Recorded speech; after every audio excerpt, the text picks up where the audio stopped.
Welcome back, everybody. And now I'm delighted to welcome back Sky, who's going to give a talk aimed at teachers of teens, which is called Optimise Learning. And I just want to say one thing. There is a handout for the first session and for this session as well, which we will be sending to you after the event. So don't worry about, and you will also have the opportunity to watch the event again because there will be a recording of the event. Okay, welcome back, Sky. Hello to those of you who are just joining. I'm Sky, but I imagine most of you are here. We're here for the last session, so it's me again. So today, in this session for teens, we're going to look at various skills and techniques that we want to encourage with our students. For example, personalization, academic skills, cultural awareness, research skills, and critical thinking. So we're going to look at each of these topics one by one. We are also going to use the Have Your Say feature, so please send us your opinions. The window will appear on your screen and you can send us your short answers. So let's start with personalization. This means making the class personal to your students, taking a grammar point and using it in a way that your students can relate to, something that is motivating and interesting for them. Now, I've chosen this example. This is from the Optimise B1 book. Here we have, in pairs, discuss 3 examples for each of the following. Things you should do more often, things you can do well, things that you have to do but don't enjoy doing. So you can see that in this particular section, the grammar we're trying to reinforce is should, shouldn't, have to, obligation, necessity, and it's personalized because students are relating the grammar to their own experience. And here we have an example. I should upload photos from my phone to my Instagram account more regularly. So now, have your say. What are your bad habits? What things shouldn't you do? All right, let's get some examples. Okay, so yeah, again, we'll give you a couple of 10, 15 seconds to write in short answers to both of these questions. What are your bad habits? What things shouldn't you do? Please do send in your comments. Bad habits, that's where to begin, Louise? Where to begin, I tell you. I have such a long list. Let's choose the ones that are appropriate. I should sleep more. Definitely. I don't sleep enough. That is a bad habit. Mm-hmm. I think I really need at least 8 hours of sleep per night, but I don't always get it. Me too. Another thing, a bad habit. Well, it's not a bad habit. I like this habit. I love chocolate. Okay. And I can't resist. So let's say you should eat more chocolate. I should eat less chocolate more regularly. Okay. Rather than more chocolate in very short... Yeah, right. Good. Beatrice, thank you, Prospera. I shouldn't eat too much sugar. Yes, it's true. Sugar is a problem. Sugar, I should take more vitamins, right? Yeah. Yes. I should go for more walks. There we are, exercise. That's a very popular one. Because we live such sedentary lives, don't we? From Fiona, Fiona Dunbar. Thank you, Fiona. I should organise my diary and to-do lists into one place. She's got too many post-its. Do you know, I totally identify with her because I've got a desk with post-its everywhere. Lists, handwritten lists on your phone. Endless lists. Nuria, Sierra, thank you for sharing with us, because I also share this bad habit. I shouldn't bite my nails. I should learn to procrastinate. Wait, procrastinate as a good thing. That's a good, yeah. Sandra, thank you. I should balance my work, free time better. Absolutely. We need to get that balance right. Totally agree with you. Yvonne Dalorto, thank you, Yvonne. Too much coffee, not enough yoga. Oh, okay. I like it. Yes. I should interesting from Maria Jesus Jimenez. Thank you, Maria Jesus. I should try to connect with my students' interests more. Right. It's like they keep getting younger and we keep getting older. They're the same age, but it becomes more difficult to know what are kids doing these days. But as she said, I suppose what she's saying is that, in order to teach, and to create that Instagram environment in the class without trying to be their friend, right, but to be aware of. Make things appropriate. Yes, I think it's a very important point that she's making. Absolutely. Shall we continue? Yes, okay. Let's continue. So that's an example of a personalization technique. You ask the students to form sentences using the grammar that you're reviewing, but in a personal way. So, second question for Have Your Say. What other examples of personalization do you use in your classes? Please send us your answers. Okay. And we'll give you, as I say, 10, 15 seconds to write in your answers, again, short ones, to see what else you do to personalize. We actually talked about this a little bit in the last session about we did, actually. Letting the students choose an activity when there's a reward. That came in on the Have Your Say, actually. Right. That giving them options and some choice. Mm-hmm. And they said at the end of class doing a fun activity, but asking them what do they want to do. Exactly, and the idea of for example, here with activity, some way in which they can manipulate the activity, like we were saying with the stories. Okay, this is an older age group, but for example, certain activities change the dialogue. Yeah. Change the put it in your own words. Change the setting to make it change the setting based on what they know. Yes, nice from Sun Ricard y de Mesones. My sentence examples always are about my students. Perfect. Nice. Yeah. Elena Kosenko, thank you again. She's very active. Thank you, Elena. Tell me 3 good things that have happened to you recently. Practicing present perfect. Present perfect. Letting them speak and debate at the beginning of the class if they have some story or anecdote to tell. And of course, we know anecdotes is what everybody loves to tell. We love talking about ourselves. Exactly, Maria And Jesus. that's great for fluency practice, right? Just getting them speaking. Yes. Great. Okay. Other ideas I had for personalization, it could be writing in journals, role plays that they design, projects they can choose. Another example of personalization is self-assessment, is recognizing personally what you do well, what you need to work on. A lot of times with assessment, with grading, it's only one-sided from the teacher, and I think that it's great if students feel they have a say, that they have their say, that they can analyze and be critical of their own progress and achievements. One other one that I wanted to add was they should make them bring in realia into class. Maria Jesus again, to help them develop and speaking concrete things. Props. Bring something from home. Props. Yeah, great. Yeah, Good like idea. show and tell. Thank you. Great.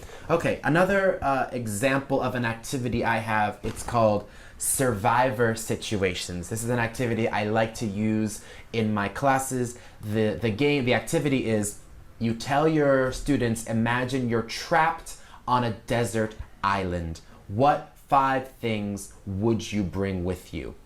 If your students have a slightly lower level of English, you could show pictures, a picture of a knife, a picture of a bottle of water. If their level is higher, then you use the vocabulary. You can provide a list if you want to get them thinking, or simply they choose their own items. Then you can ask them to compare. So I would ask one group, what would you bring? And they say, cell phone, mobile phone. And then you can ask another group, do you think that's a good idea? Would you bring a cell phone? Why not? To get them speaking more. A variation of this activity, instead of what 5 things would you bring with you, what 5 people would you bring with you? Mom, dad, grandma. And they have to justify why they would bring these people with them.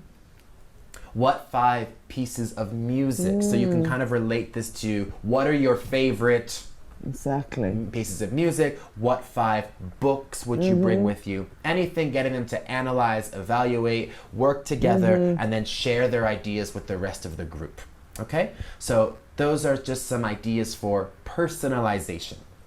The next topic I want to talk about is academic skills. So here we have an example from Optimise B1.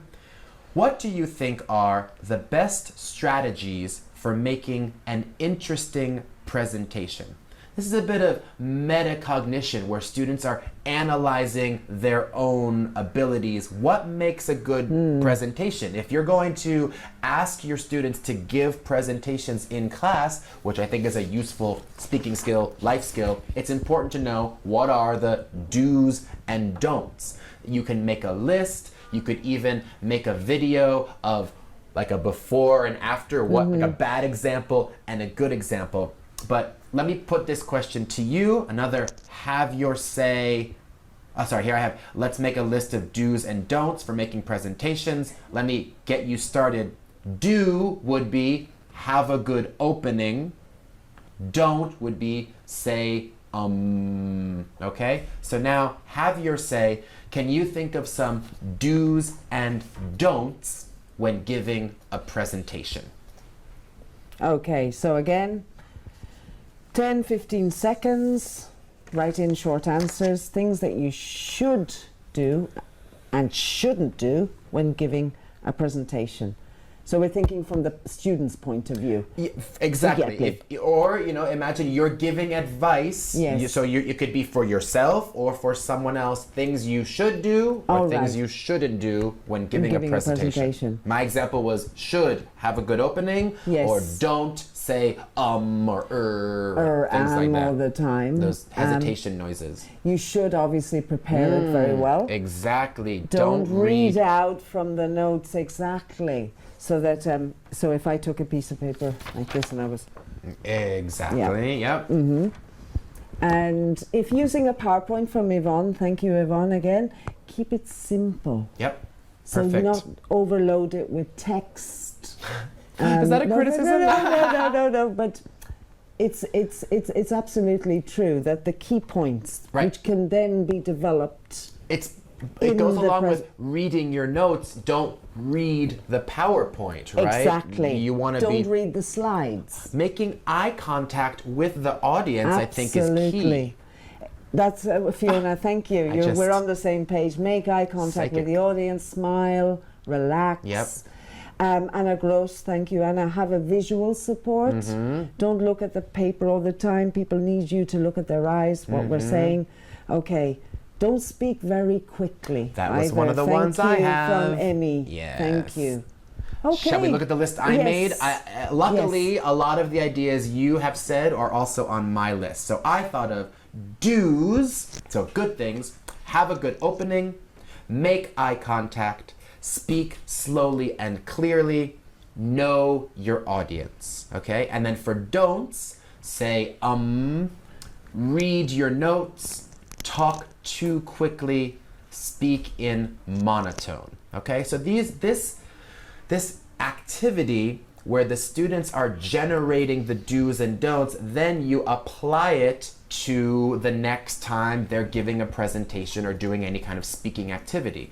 And then, as I said, you could do a funny example of things not to do and things you could do. So here's my funny example. I'm going to do a very short presentation trying to do a bad job. Here we go. Living in the USA is really fun, and there are lots of places to visit and see, like Everglades, Yosemite, Rocky Mountains, Pacific Ocean. You also have to visit San Francisco, Chicago, New York.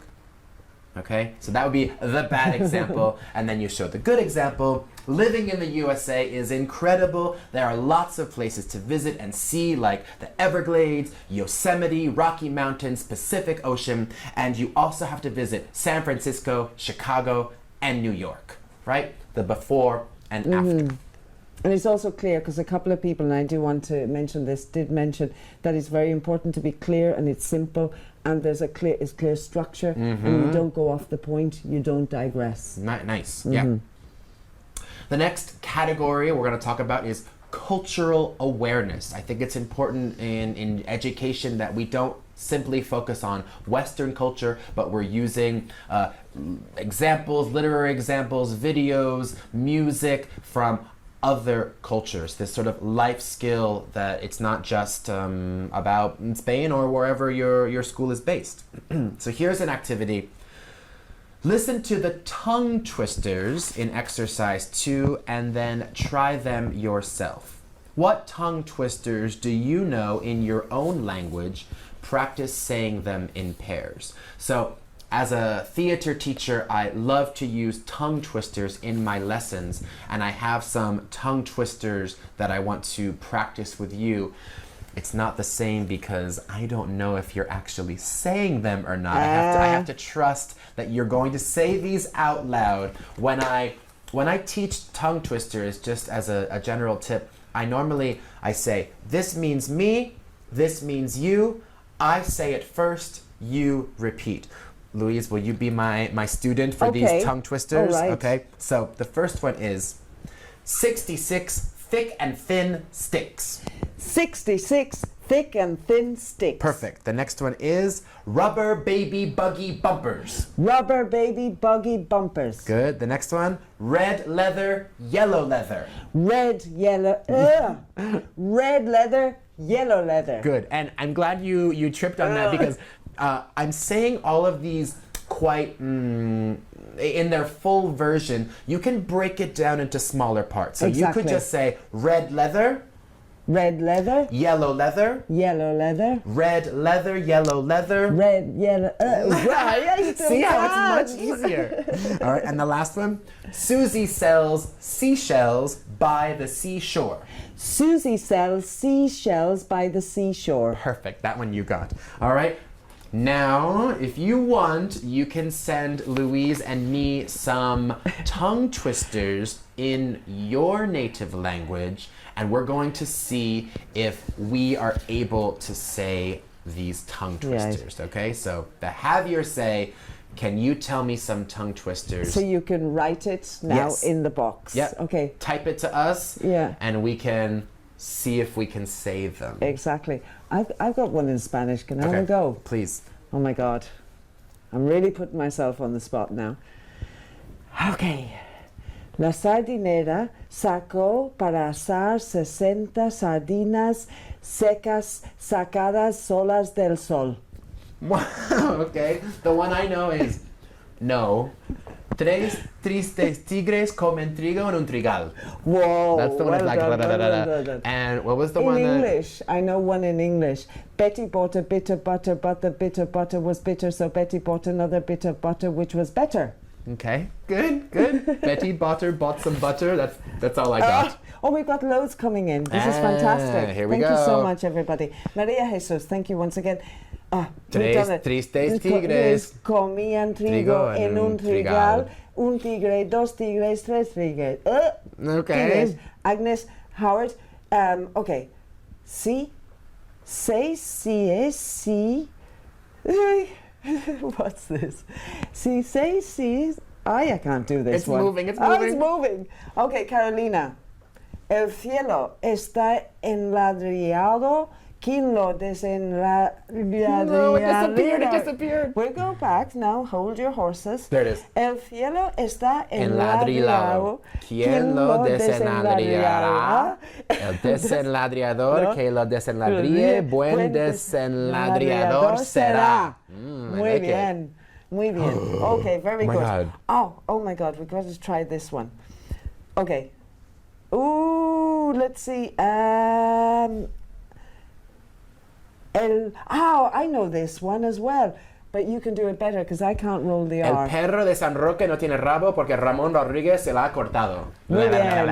Thank there you are so some much. in Catalan, but I'm sorry, I can't. I can do this one. I can't. Setsa jutges mengen fecha d'un penjat. Okay. Good. Great. Right. Okay. Shall we move on? Cultural awareness. I think other ideas for cultural awareness could be involving food, making food, recipes, bringing in food, trying food. That's a great topic for cultural awareness. Festivals and holidays. Go online. I think there are holidays every day of the year. There's like International Pancake Day. Some of them are a little silly, but I think that's a great way to bring awareness to different cultures. Important people. You choose a different country. Who are the artists, the writers, the filmmakers, right? Using resources from different countries. Music. A project project-based learning. A project I love is called the Rock Band Project, where you get your students to form a fictional rock band. This could be a cultural awareness if before doing this you bring in different styles of music from different countries, and you look at Korean, what's K-pop, their pop in Korea or Japan or India, different kinds of styles of music. This also involves a bit of research, which is the next area that we're going to look at, research skills. So for this rock band project, you would certainly have to research music in different countries, brainstorm the different music genres, rock, metal, country, pop, jazz, electronic dance music, right? And then your pupils would choose which band, which existing group they want to model their fictional group after. The Rock Band Project then includes choosing a name for your band.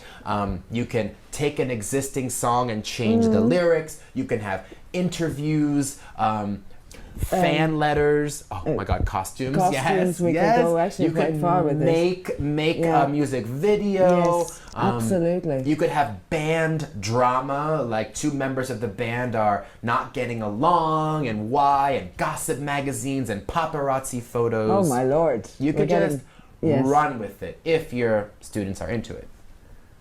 So research skills, back to looking at an example from the Optimise series. Here we have choose one of the attractions mentioned in the text and find out more about it online. This specific example is taken after reading an article about London, things to do in London.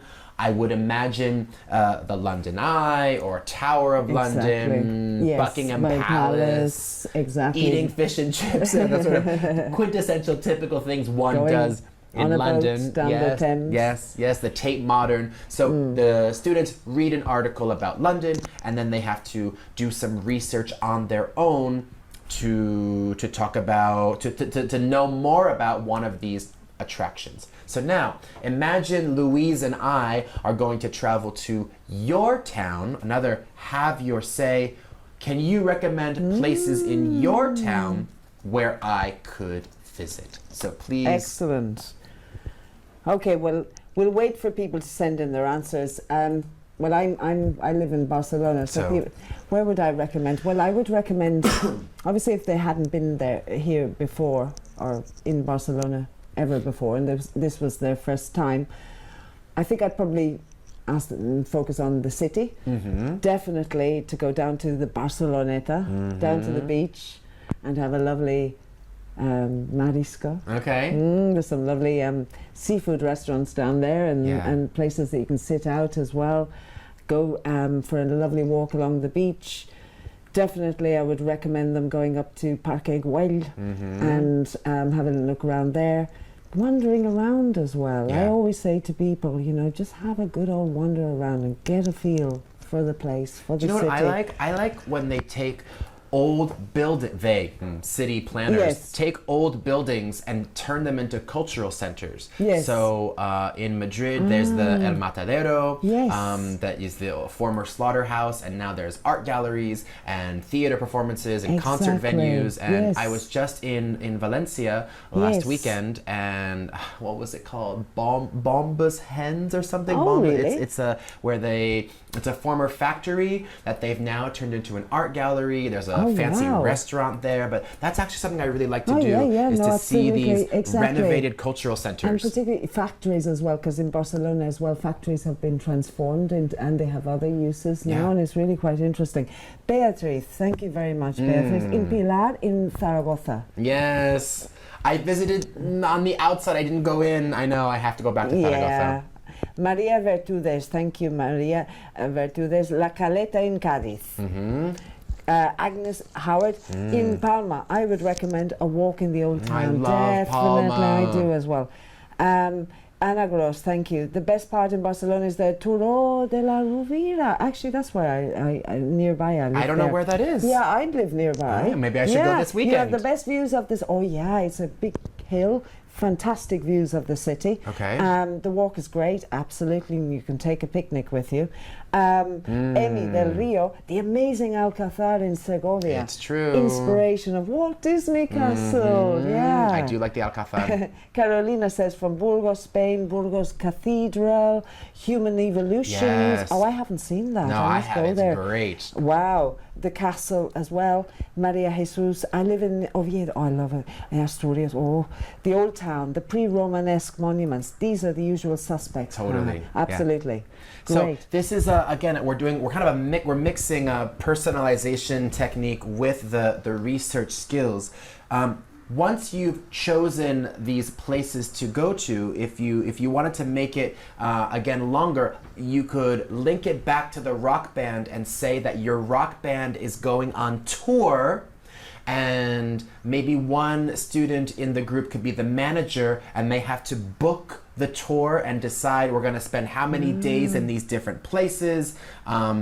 Where would you go? Where would you stay? What about the budget? You know, you give them a budget and you say 4 nights, and then what things are you going to do? Book the flights, book the hotel. Again, a way to make this kind of a longer project.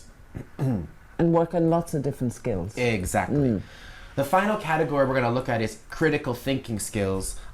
Here we have, imagine you could design a summer or weekend camp to teach the skills you want to learn. What kind of camp or skills would you choose? So I think the idea here is it's a bit of personalization, because you're thinking, what skills do I want to learn in a summer camp? I think in a traditional summer camp, we learn things like swimming, arts and crafts, volleyball, campfire stories. Yes. Those are things I did when I went to summer camp. But I think we're looking at maybe a more 21st century summer camp. Like, what skills, what classes could you have? One idea I had was maybe yoga or meditation. Yes, that was mentioned. Yvonne mentioned yoga earlier. Yeah, she wants to do more yoga, right? Yeah. Another 21st century camp event could be how to live without technology, right? Oh my lord, that would be a challenge, wouldn't it? So my Javier say is, what 21st century camp classes could we offer? So imagine you're designing a 21st century camp. What classes, what skills would you want to offer? Great. Okay, so again, 10, 15 seconds, write in just keywords to give your answers. So yoga, meditation. Being in nature. How to program. Being in nature, absolutely. Being close to nature, observing nature, because you know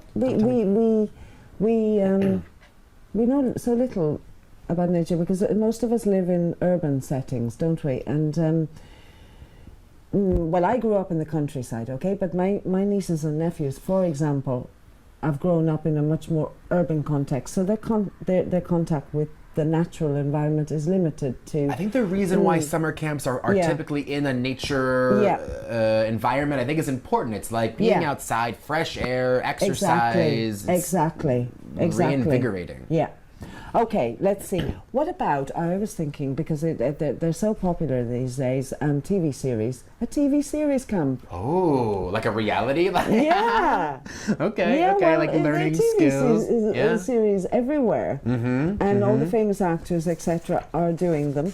We could set It could also be like survival skills, or like like the desert island. Imagine you're trapped in the country, in the forest. What skills would you need to learn? Exactly. Okay. So if this activity were interesting for your students, you could then actually focus on the design part of the camp, and you could have them make the optimal class schedule. Like, they have to decide what classes are when. They could hire teachers. So if we're going to offer a stress management class or a survival skills class, you could figure out what experts you want to invite to work at your summer camp. Find the best location, go on Google Maps and decide where you would have your fictional summer camp.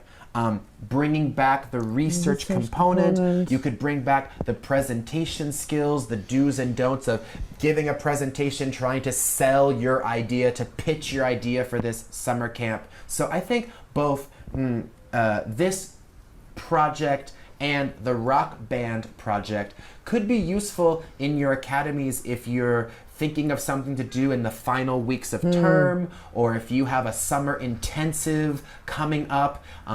I think project-based learning is really great, and if you choose a project that your students find interesting, motivating, relevant to their lives, it's a great way to practice speaking skills, critical thinking skills, research skills, working together, all of the 21st century skills that our students need to work on. Yes, excellent.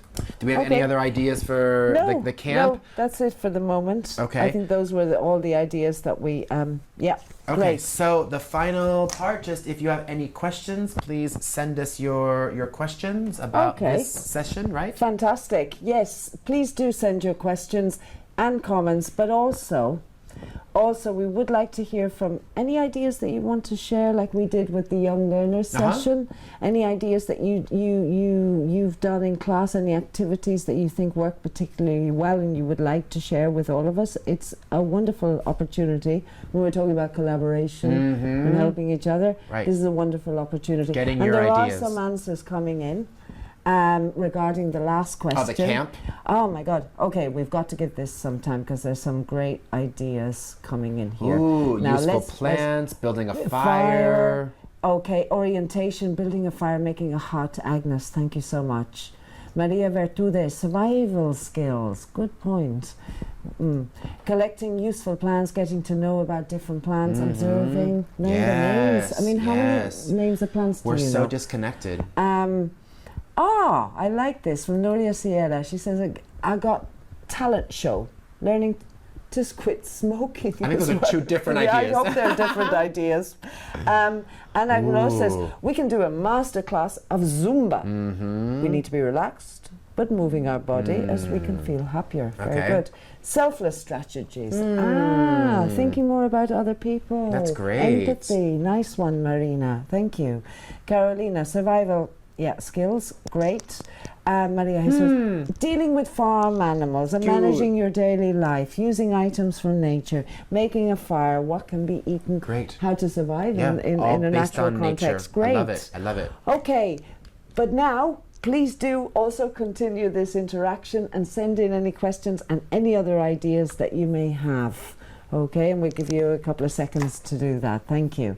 Wow, there's so many ideas there. It's great. Yeah, and not just for this, but also from all the different ideas, the different areas, the academic the personalization, skills, the personalization, how it can be incorporated into each area, and so quite easily. Yeah. I love the rock band idea. Me too. It's great because you can focus on different areas. With project-based learning, it's interesting when the different groups, if you break your class into 2 or 3 groups, that they're doing different things. You don't want to have everyone do the same thing. So yes, that element of choice.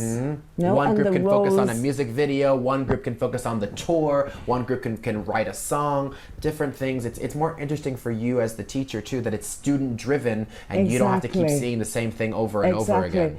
More interesting for you, but also you're giving them the opportunity to develop different perspectives, different roles, different experiences, not always to have the same role. We do tend to typecast, don't we? Yeah. And how are we going to develop skills if they're not given the opportunity to actually do that? It's true. Yeah. So I think absolutely. Okay, we'll just wait another minute for some answers to come in. Let's see. I'll just assign those as unanswered. Okay. I also what I liked about the rock band as well, about the project, those projects can be mini projects or they can be longer projects. True. So these ideas can be done in a very sort of intensive, focused way, short, to the point, or they can be extended. Yeah, depending on how many classes you want to dedicate to it. Exactly. How many classes do you want to dedicate and what areas do you think need working on? You know, there might be a case for, that we want to include with the rock band, the idea of having to manage something and develop those skills.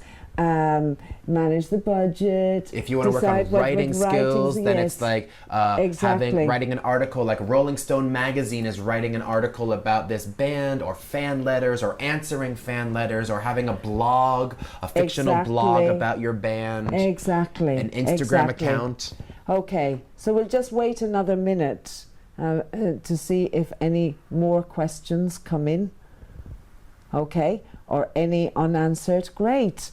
Well, there are some comments in that people are saying thank you very much. Okay, great. You're very welcome. Thank you very much. Thank you for your participation, for your ideas. Exactly. And thank you for sharing, the tongue twisters or the ideas for the 21st century camp. I think it's a lovely opportunity, isn't it, for all of us to share good practice, best practice. Wonderful.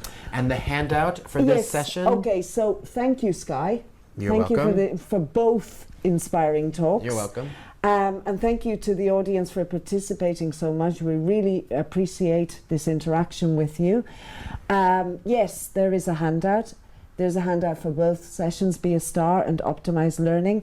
There is also a certificate of attendance and a recording of today's event of the two talks, which we'll send to you after the event, okay?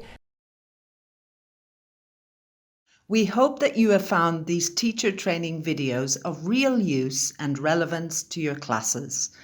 We would like to remind you that you can find many more practical teaching ideas and tips, articles and video clips in Macmillan Advantage.